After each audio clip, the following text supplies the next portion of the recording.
Hello, everybody. My name is Peyton Barr, and this is my beautiful family that I actually met in Costa Rica during my study abroad experience. I am a future Spanish teacher who hopes to make students feel the way I do about Spanish as well as the culture that surrounds it. I have that culture to thank for giving me this beautiful family and a much more positive outlook on life. I cannot wait to be a teacher, and thankfully, both of my practicums at Muncie Central High School have made me more capable of being an educator that moves my students.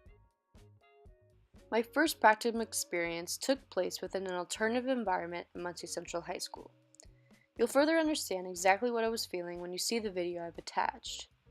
However, I'd like to mention that of course my expectations for the experience were positive. But I won't lie and tell you that I wasn't super nervous because I was pretty clammy.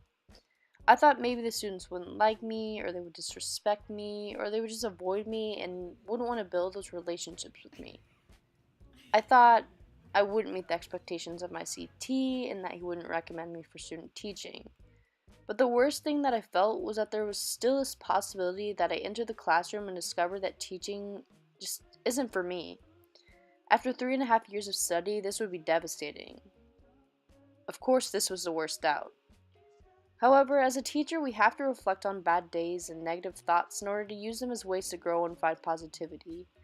We need to look back on our experiences, good or bad, and realize that we have the potential to do amazing things for our students, no matter how hard life may be. Hello, it's Peyton Barr. I'm reporting live from Muncie Central High School.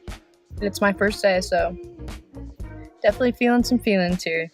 Definitely a little nervous. Definitely got some sweaty palms going on, but you know what? I'm going to shake it off. We're going to enter there and we're going to get this done today because finally get the chance to apply and immerse myself in this environment that I've been studying for 3.5 years now. Finally get to apply it, to be in there with the students, make those connections that we've heard over and over again are so important. And I'm so excited to finally get to be face to face with students, meet teachers, administrators, things like that. It's refreshing because I finally get to figure out, is this the right thing for me? Because as sure as you are, we all have doubts all the time, so I guess just actually being in there, I'm really excited to figure that out for myself. Of course, these nerves settled down over time, and although it was an alternative environment, I was able to lead a lesson in which I talked about Central American culture. I had students create posters and groups about Central American countries and participate in a gallery walk. This happened after I shared a little bit about my study abroad experience in Costa Rica with them, just to get them engaged in the topic. I was really surprised with how well it went, especially since I had never worked with multiple of these students before. And it was in this moment that I realized I do have the potential to be a great teacher, which of course is what I strive to be. So everybody, my first lesson went great. I worked with about, 15 students I had never worked with before, so it was a little overwhelming. And a lot of them, they weren't very motivated, but I tried to keep that going. I tried to get us going. I tried to get us up and active. And it was all great, besides the girl that answered, I want to go to the strip club. When I asked where we would like to go in the world, that's what she told me. And, and it was all good. Except for that. That is probably something that I will never forget in my life, because in the moment I was like, oh, how does one respond to that? And I was just like, let's keep it school appropriate. Sometimes those cliche things that your teachers say, they really come in handy. They really do. I finished off my first practicum in the alternative environment, wanting to know just a little bit more about what these Bearcats think about teachers. Alright, first off, happy Halloween.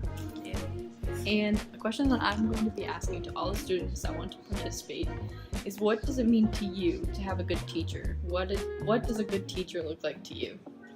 Well, they have to be able to actually listen and communicate well with their students, because if not, then the class is probably just going to get all jumbled up, and it's going to be a horrible experience for most of the kids. A good teacher to me is a teacher that cares about her students' education, or actually tries to help a student succeed and not worry about just their paycheck.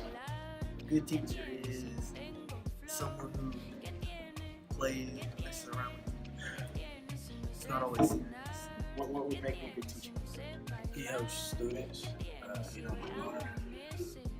He knows what he's talking about, how to talk. That's all we have.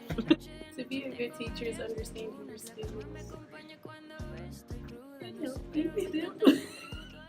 My second field experience occurred at a Spanish 1 and AP classroom in Muncie Central with Lehia Riley. Of course, going into this classroom, I expected my CT, a native Spanish speaker, to nitpick my Spanish abilities.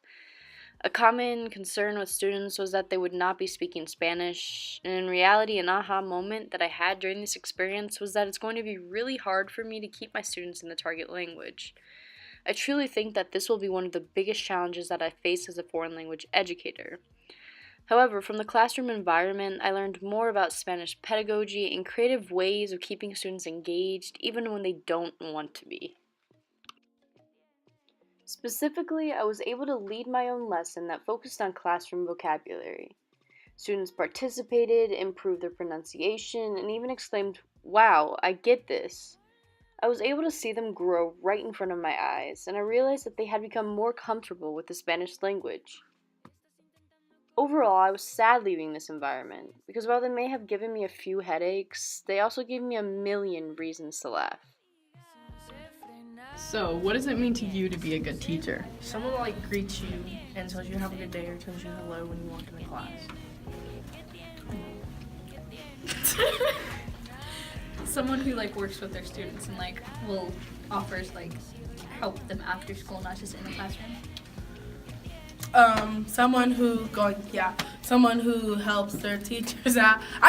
Helps their students out with any work and is nice, kind, helpful, and also gives us food. Well, what it means to me is they'll help you when you're having a bad day. They'll help you understand that you're having a bad day. They'll help you talk through it. Yeah, someone that's just there for you.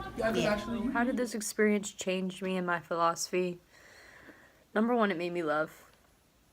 It made me get to know people different from me and see the value in them. And how do I translate that to my teaching philosophy? I say, get to know my students. See them as people. See them as people that have dreams and aspirations no matter what their situation. And you will see them succeed. As much as you believe in them, they will meet those expectations.